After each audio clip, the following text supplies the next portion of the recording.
नमस्कार मित्रांनो, cloud engineering in Marathi या यूट्यूब चॅनलवर तुमचं पुन्हा स्वागत आहे. मित्रांनो, आजच्या व्हिडिओमध्ये आपण पाहणार आहोत इलास्टिक लोड बॅलेन्सर. जर तुम्हाला तुमचे ॲप्लिकेशन्स फास्ट, रिलायबल आणि हाय अवेलेबल करायचे असतील तर ELB खूप उपयोगी आहे. आता आपण समजून घ्या की AWS ELB म्हणजे काय. इलास्टिक लोड बॅलेन्सर म्हणजे एक अशी AWS सर्व्हिस जी तुमच्या ॲप्लिकेशनवर येणारा ट्रॅफिक अनेक सर्व्हरमध्ये वाटून देतो, म्हणजे डिस्ट्रीब्यूट करतो. उदाहरणार्थ तुम्ही एखादी वेबसाईट चालवत असाल आणि हजारो लोक एकाच वेळी भेट देत असतील तर एकाच सर्व्हरवर लोड टाकण्यापेक्षा ELB तो लोड अनेक सर्व्हरमध्ये डिवाइड करतो. AWS ELB का वापरायचा? एकाच सर्व्हरवर जास्त लोड आला तर तो क्रॅश होऊ शकतो. ELB मुळे तुमचं ॲप्लिकेशन सतत चालू राहतो, म्हणजे तुमचा हाय अवेलेबिलिटी मिळते.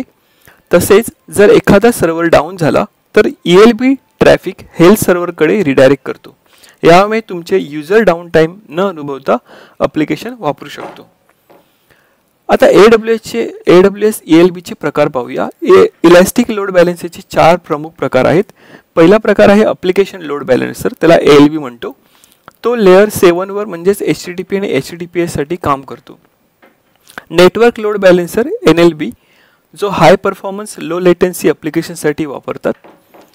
तिसरा आहे क्लासिक लोड बॅलेन्सर. हे ओल्ड जनरेशन लोड बॅलेन्स आहे, त्याच्यामुळे बेसिक लोड बॅलेन्सिंग आपल्याला मिळतो.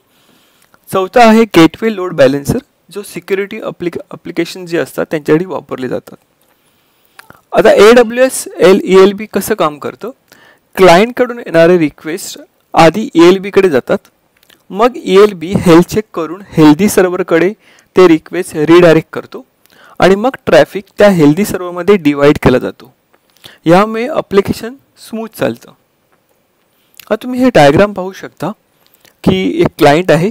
फर्स्ट डायग्राम बघूया. जेव्हा एखादा क्लायंट म्हणजे युजर ब्राउझर थ्रू एखादी ॲप्लिकेशन किंवा वेबसाईट ॲक्सेस करतो तर ती फर्स्ट रिक्वेस्ट इलास्टिक लोड बॅलेन्सरकडे जाते. इलास्टिक लोड बॅलेन्सर चेक करतो की त्याच्या नेटवर्कमध्ये कोणते हेल्दी इन्स्टंट अवेलेबल आहेत. ओके, जो हेल्दी असणार त्याच्याकडे ती रिक्वेस्ट रिडायरेक्ट केली जाते.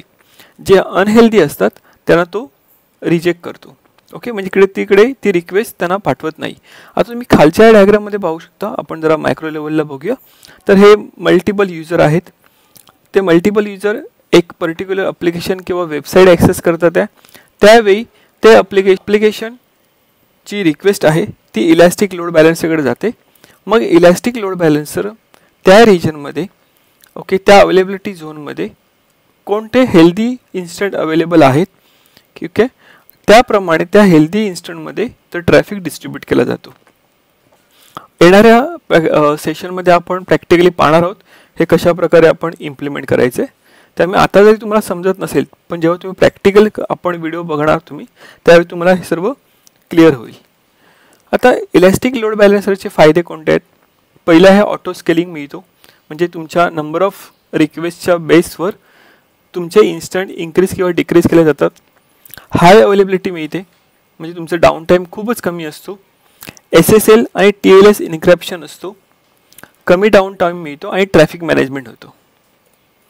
आता ELB कुठे वापरू शकतो? उदाहरणार्थ आपण जे मोठमोठे वेब ॲप्लिकेशन्स आहेत त्यामध्ये त्यांचा जो थ्रूपुट आहे तो हाय असेल, म्हणजे जिकडे data reading, data input, data processing खूप हाय लेवलला होत असेल.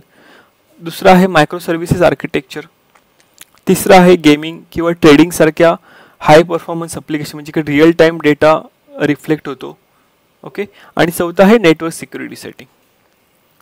आता येणाऱ्या पुढच्या व्हिडिओमध्ये आपण पाहणार आहे प्रॅक्टिकली कसं करायचं. धन्यवाद.